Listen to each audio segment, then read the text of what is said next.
Jai Hind student, welcome to biology class. Students, in this lecture we will discuss about the next topic of the chapter morphology of flowering plants, and the topic is inflorescence. So let's see what is inflorescence. What is the definition of inflorescence?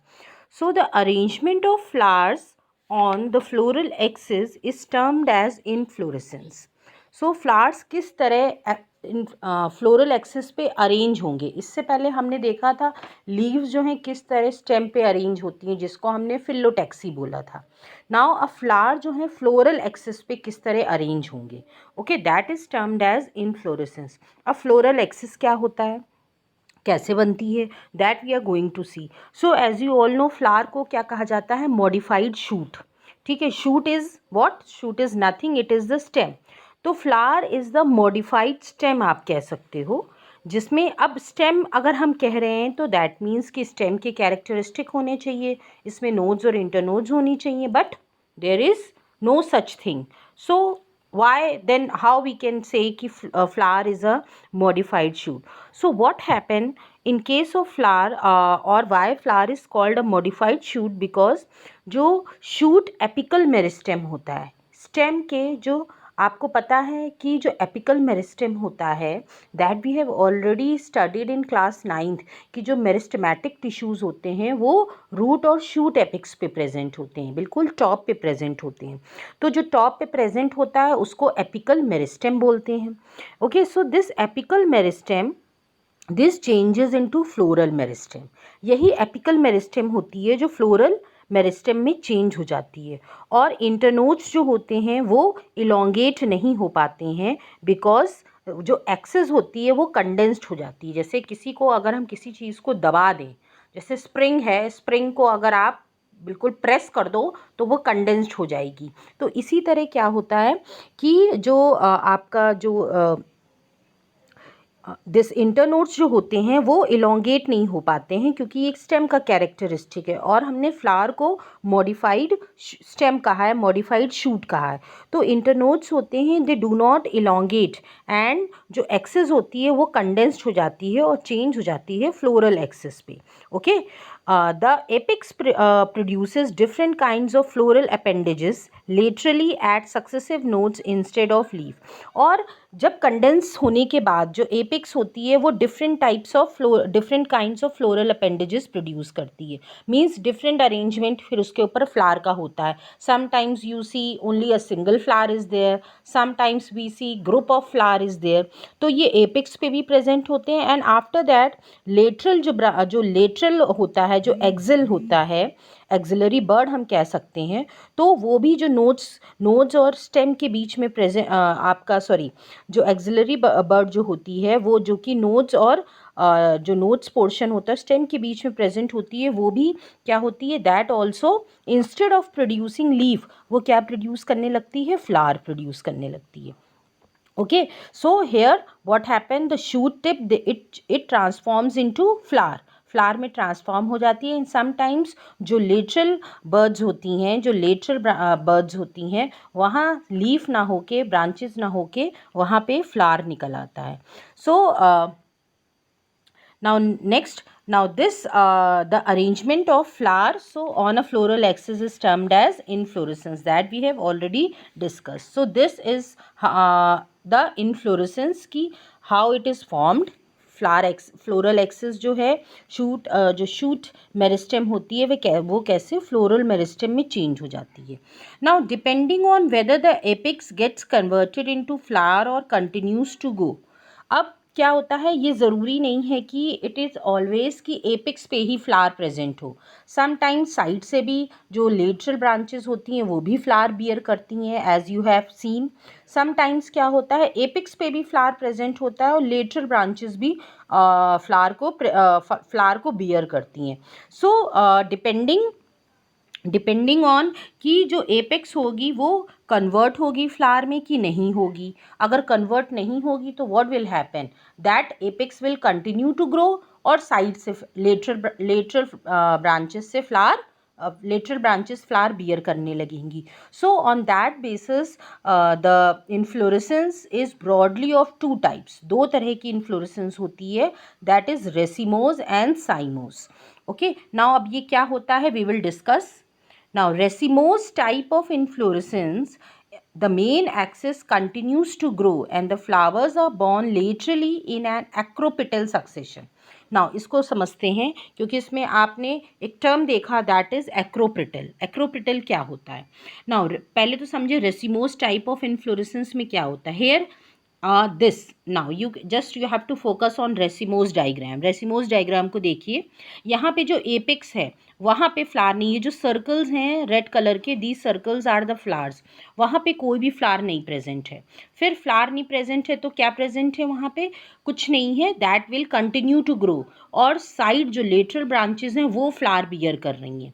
तो अगर इस तरह का आपको arrangement दिखता है, तो इस तरह का अरेंजमेंट जो है that is a racemose type arrangement. ठीक है, अब हमने दूसरी बात की कि ये जो हैं फ्लावर्स एक्रोपिटल ऑर्डर में अरेंज होते हैं. देखिए, दो ऑर्डर्स होते हैं, अभी हम देखेंगे एक्रोपिटल और बेसिपिटल. ठीक है, तो एक्रोपिटल जो ऑर्डर होता है उसमें जो बिल्कुल एपिक्स की तरफ फ्लावर होंगे, एपिक्स की तरफ, जैसे आप टॉप पे देख रहे हो. ठीक है, आपको तीन ऑपोजिटली डायरेक्टेड ये ब्रांचेस दिख रही हैं जिन पे फ्लावर हैं. सो जो क्या होगा, जो टॉप वाली ब्रांच है उसमें जो फ्लावर होगा दैट विल बी यंगर, और नीचे वाली पे क्या होगा, ओल्डर होगा फ्लावर. ओके, ये आपको याद रखनी है बात. तो यहाँ पे क्या होगा, टॉप पे फ्लावर जो होगा, जो टॉप की लेटरल ब्रांचेस होंगी उस पे यंगर होगा, और जो सबसे लास्ट की लेटरल ब्रांच होगी, मींस जैसे जैसे हम नीचे आएंगे फ्लावर जो है वो ओल्डर होता चला जाएगा. मींस सबसे पहले जो फ्लावर जो सबसे पहले जिस ब्रांच ने फ्लावर बियर किया होगा वो सबसे जो बॉटम मोस्ट की लेटरल ब्रांच होगी उस पे पहले फ्लावर प्रोड्यूस हुआ, फिर next, then next node, then next node, इस तरह. So such type of arrangement is known as acropetal order. Okay, so now I think racemose type of inflorescence is clear to you. ठीक है, तो इसमें दो चीज़ें आपको याद रखनी है. मेन एक्सिस जो है continues to grow and flowers are born laterally in acropetal order, and acropital order also you have understood. Now next type of inflorescence is cymose type of inflorescence. So here इसका just उल्टा होगा, यहाँ पे जो main axis होगी वो flower में change हो जाएगी. ठीक है, वो फ्लावर में सबसे पहले चेंज होगी, और उसके बाद लेटरल ब्रांचेस होंगे वो फ्लावर बियर करेंगे. So here the arrangement flowers are born in basipetal order. ठीक है, यहाँ पे बेसिपिटल ऑर्डर में होगा. अब आपको ये कैसे याद रखना है, ये है क्योंकि स्टूडेंट्स दे गेट कन्फ्यूज्ड. ठीक है, एक्रोपिटल और बेसिपिटल में बहुत कन्फ्यूजन होता है. तो आप बस एक ऑर्डर याद रखिए, नेक्स्ट उसका जस्ट रिवर्स होगा. लाइक बेसिपिटल माने होता है बेस से शुरू हो रहा है, तो यहाँ मतलब क्या हुआ, जो बेस फ्लावर होगा वो यंगर होगा और टॉप फ्लावर ओल्डर होगा. इसका जस्ट रिवर्स होता है एक्रोपिटल ऑर्डर में, जिसमें बेस फ्लावर जो है that is older and the top lateral branch flower is the younger. ठीक है, तो आप बेसिपिटल को याद रखिए and that will be just reverse of basipetal will be acropetal. So आपको कोई कन्फ्यूजन नहीं होगी. अगर एक का याद रखेंगे तो दूसरा आप अपने आप मेकआउट कर लेंगे, और दोनों का याद रखने की कोशिश में मे बी कि आप दोनों को मिक्स कर दें. Okay, so here you can see, यहाँ पे जो होता है मेन जो ब्रांच है आप देख रहे हो वो टर्मिनेट हो गई है फ्लावर पे. अब जब वो फ्लावर पे टर्मिनेट हो गई तो ग्रोथ रुक जाती है. अब क्या होता है, लेटरल ग्रोथ स्टार्ट हो जाती है. जैसा कि आप लोग ने पढ़ा है ये कि अगर हम एपिकल बर्ड को रिमूव कर दें तो लेटरल ब्रांचेस निकलना स्टार्ट हो जाते हैं. तो एपिकल फ्लावर में टर्मिनेट हो गई तो अब एपिक्स ग्रो नहीं करेगी. अब क्या होगा, side branches, lateral branches grow करने लगेंगी और वो फ्लावर बियर करने लगेंगी. सो जैसे जैसे हम नीचे आएंगे सो जो फ्लावर है वो क्या होता जाएगा, यंग फ्लावर्स हमको मिलते जाएंगे, और सबसे नीचे एट द बॉटम मोस्ट जो लेटरल ब्रांच होगी उसमें यंगेस्ट फ्लावर होगा. ठीक है, उसमें कैसा फ्लावर होगा, यंगेस्ट, और टॉप पे जो एपिक्स होगा उसमें ओल्डेस्ट फ्लावर होगा. Okay, so this is the this is the basipital order.